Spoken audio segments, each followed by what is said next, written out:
Do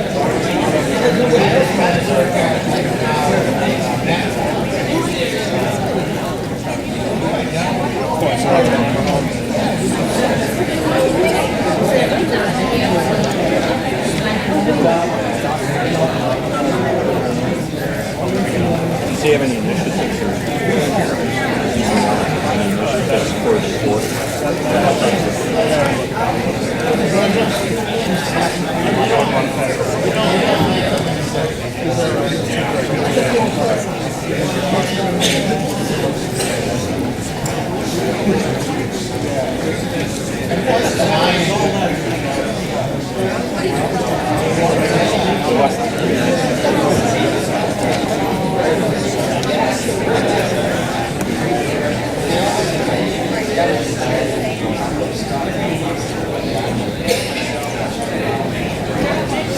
Start on time.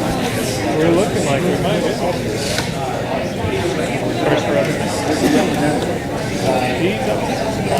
Oh, there he is. I don't know if you do it as a front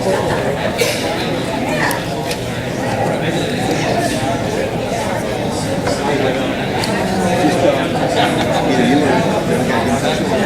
Once you try to schedule something done. evening works better usually, right? Yeah, evenings are usually better. Like I said, I'll try to work something out. Thank you.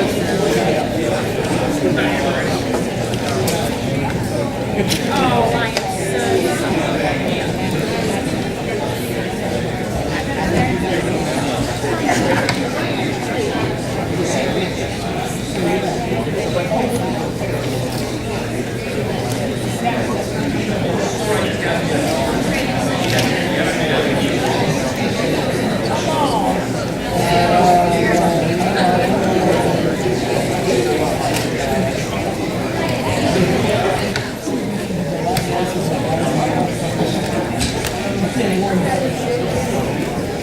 One minute till the start of the town hall. 1 minute. Please take your seats.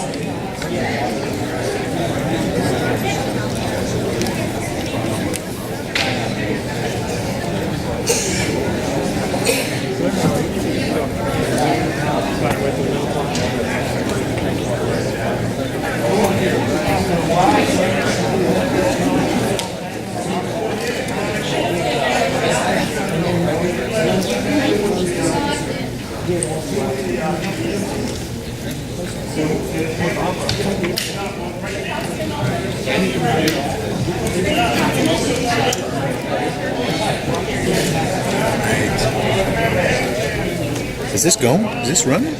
Or just charging? This is the DNC. Feel free to stand in front of it. Oh, that's the tracker. Okay. Okay. Oh, there he is down there too. Where is he? Right down here. Oh, is he the young guy right here? Yeah, it is.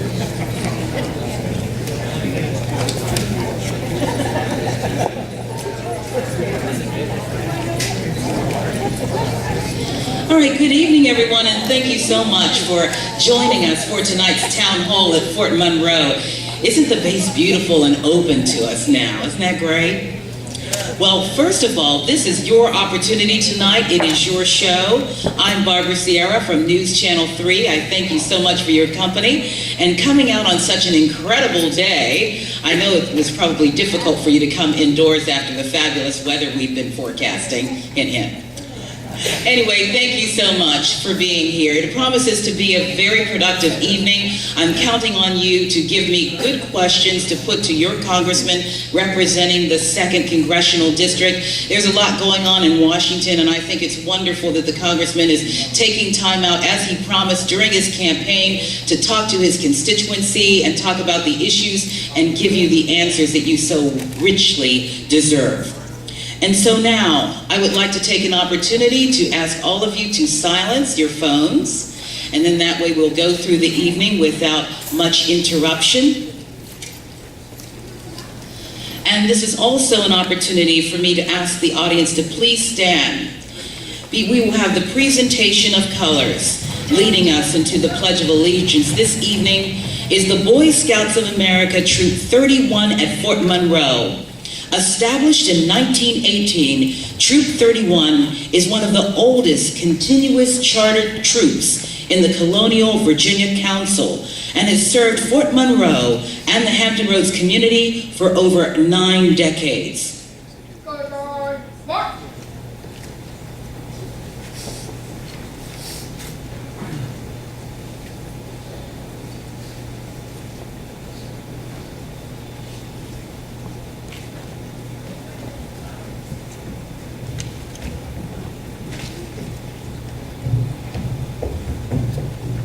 Color guard, halt! Color guard, prepare to post the colors. Color guard, post the colors.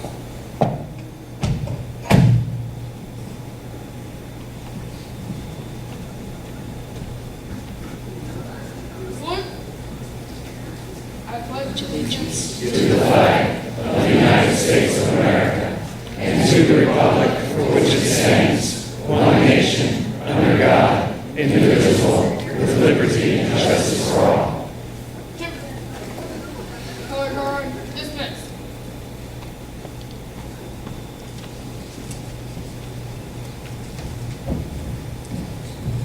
Thank you, audience. You may be seated. And now please welcome Hampton City Councilman Chris Stewart to extend the welcome from the great city of Hampton.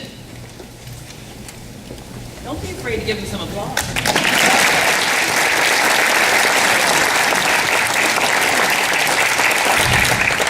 Good evening, ladies and gentlemen. On behalf of myself, Chris Stewart, Hampton City Councilman, Mr. Will Moffett from Hampton City Council, and our mayor, thrilled to welcome you this evening.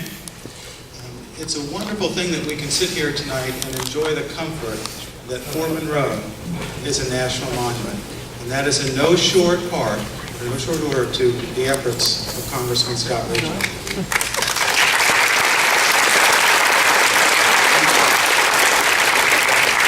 We joined together with our city's mayor, our senatorial and congressional contingent, and showed leadership, and leadership was needed. For that, we certainly thank you, sir. And without any further ado, Congressman Scott Rigell. Thank you very much. You know, if Barbara makes me get up on the stage, I will go up there, of course, because she's pretty much in charge. But if she will allow, I just like to be here. I tend to walk a little bit when I converse, and this really is a conversation. And what a privilege it is for me to be here tonight. I really believe that those who seek public office and who are fortunate enough to serve in public office need to be accountable to those with whom the folks who elected them. So it's a real privilege for me, and I think a duty of mine to, on a regular basis, to make myself available to answer any question, the easy questions, the tough questions. This is a very challenging time. We know this in our country, and so we need to come together and agree upon really sound solutions to navigate and to ensure that we pass on the blessings of liberty and freedom and opportunity to the next generation of Americans. You know, we have the privilege to be here tonight in this place, in this safe place, because of so many who are serving around the world. Now, some have served a long, long time, and some are new to their service. And it's a great privilege for me to recognize and thank, and I'd ask you to join me in a newly minted United States Marine, fresh out of 3rd Battalion, Paris Island, Colton Land Jeans, right here, sir.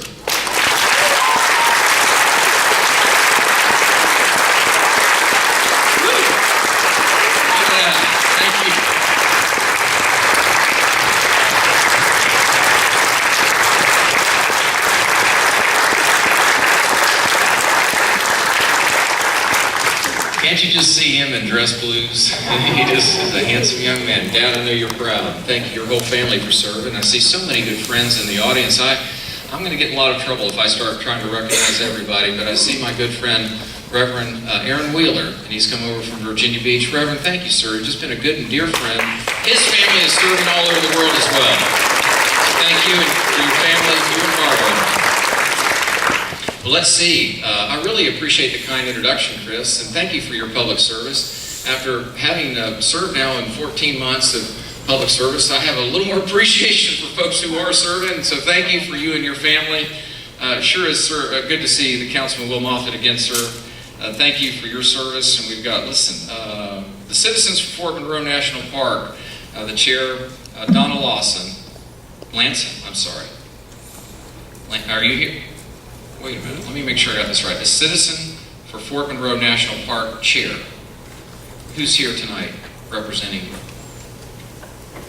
Thank you. Thank you so much. Thank you so much.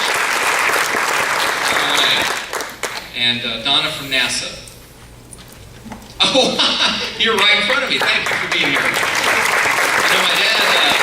my dad launched rockets at Cape Kennedy. My best memories of him, his dinner was always in either the oven or in the refrigerator, launching Apollo rockets, and I never watched a man work any harder. So I really just have great appreciation for NASA, the ingenuity, the contribution that it's made to our country, the technological feats that have been brought forward by NASA. So it's a real privilege to represent a district heavy with a NASA influence, and of course, it's the greatest concentration of men and women in uniform in the country. 435 congressional districts, and the 2nd District of Virginia has the highest concentration of men and women in uniform. So I'm deeply mindful of this every day as I go to work, of my obligation and duty to properly represent and defend those who are defending us. You know, many months ago, I traveled all across this great district, seeking your vote, your confidence, and your trust, really, to go to Washington and to help be a part of, I think, this may be an odd word for someone in public office to use, but I think it's applicable, really to begin to heal our country. Something is profoundly wrong, and we need to make good decisions, make them in the next 3 to 5 years. That's just a window of opportunity that I see. I think we need to come together and make good decisions right away. And so when I sought this office, I shared 4 principal objectives with you. And I'd like to just very quickly run through those tonight, and that'll allow plenty of time for us to get to the really good part, which is the question and answer time. So let's just take a look, a quick overview of what I set out to do when I sought this office. The first one is jobs. I'm confident of this. There's not been a family here tonight that it hasn't been either directly or indirectly affected by this really difficult economy. If you got a job, you're wondering if you're going to keep your job. You may have somebody in your family who's really struggling with this. You know, I'm a lifetime entrepreneur. I've been in public service 14 months, but the first job that I ever created was with my wife, Terry. I was, I think, 22.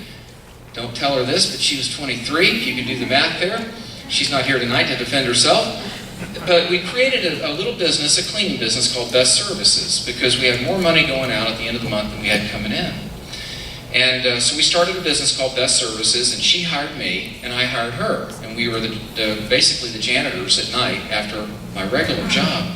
And so I've been creating jobs a long time, and I really believe I understand really the conditions that need to be in place for folks to hardworking entrepreneurs, mom and dads, people who might put a second mortgage on their home or borrow some money from a bank, a small loan from a bank, or maybe by taking a mortgage on their home to get a business started. Now, you notice there's kind of a theme here, though. You see Hugo Chavez up there in the top right. And why is that? Well, it's because I think one of the principal opportunities, the key to, I think, moving ahead is to have your radar searching out and looking for opportunities. We have a wonderful opportunity in Hampton Roads to create over 18,000 jobs. 18,000 jobs here in Hampton Roads by responsibly leveraging the coastal energy that's off the coast of Virginia in a very environmentally responsible way. And this, if you think through from the governor to the state senate to the House of Delegates, there's real consensus on this. I know that not every person in our district agrees with this. I don't agree with Terry on everything. We're not going to agree on everything all the time. But there really does seem to be consensus among the 2nd District and really the Commonwealth that this is a wise path to go. Now, that's not counting the 10,000 that we can have by responsibly moving forward with wind. I am a strong proponent of wind. That needs to be a part of the mix. I'll admit, it's a bit more expensive right now than the other sources, but I think because of a NASA mindset, we need to really move forward with innovation and lower the cost of wind. There's no greater place in the world, literally, than the coast of Virginia for wind. We've got the continental shelf, relatively shallow water, steady winds.